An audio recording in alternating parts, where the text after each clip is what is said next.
Alaikum salam wa rahmatullahi wa barakatuh. Sheka nenda kwira mu kutangaza bulungi.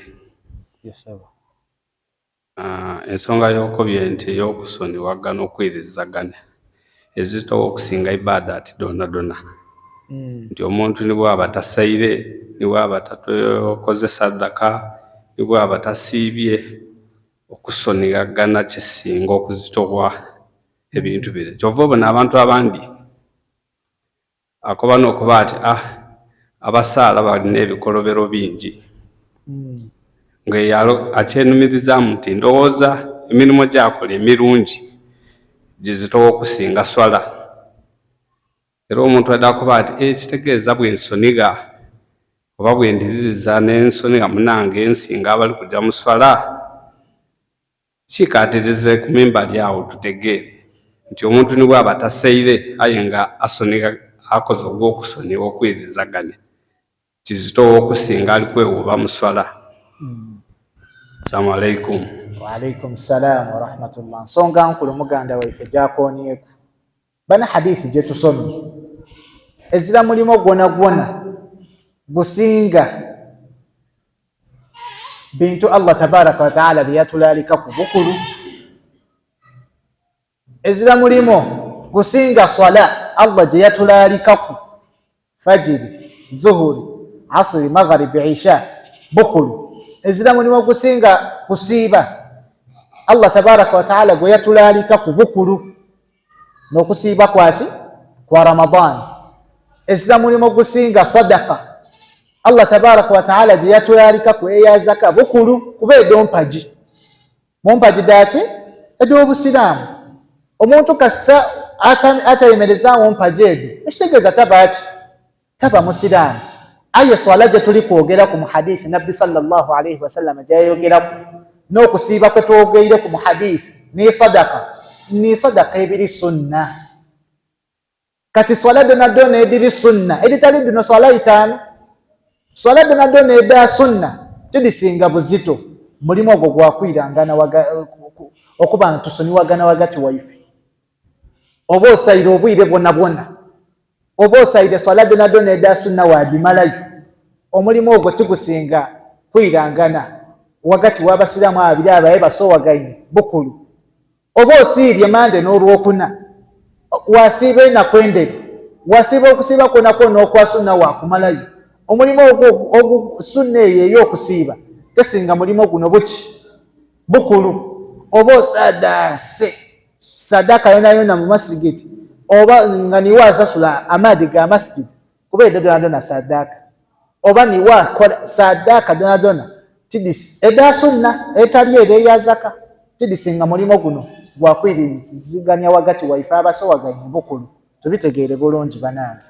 Tikobye swala dino itaano, tukobye kusiiba kule, tikobye na zaka kuba dire banaki mpaji ate gino mirimo gyaki gya sunna.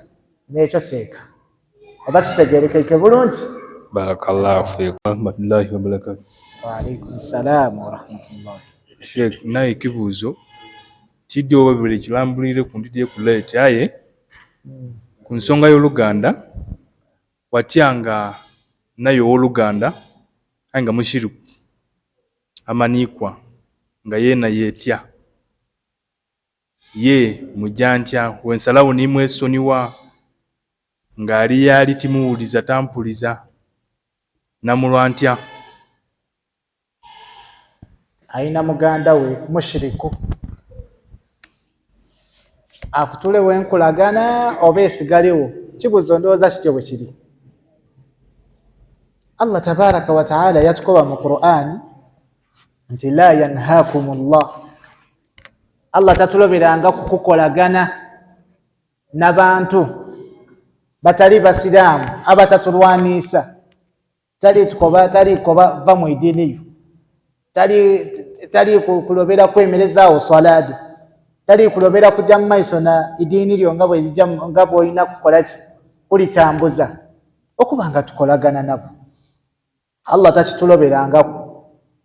Lwe tulina okusitopinga enkolagana yaife nabo, ibanga lyetumala nga batulagirire kujja kola ki kuleka ebyo Allah tabaraka wa taala byayenda kirenga ni kumuzaire iwe Allah tabaraka wa taala yakusasira wasiramuka bakairebo ngati baki nga Allah kaliba wa hidayah bakutuma ekintu Allah akoba nti bagondere kuba ni bakairebo aye kasitaba kutuma kirimu kintu kitasinyisani Allah tabaraka wa taala bakuna engeri gyokola ki gyewebuzaabuza aye kabitiiko banti baba mu ngeri ey'okulaga oba kuna engeri ng'omuntu omukulu gyokola ki gyewebuzaabuza wadema kujja mu maiso nakye bakutumye kitasiimisani kitasiimisa Allah. So bana fena tulina mikwano gyaife baganda baife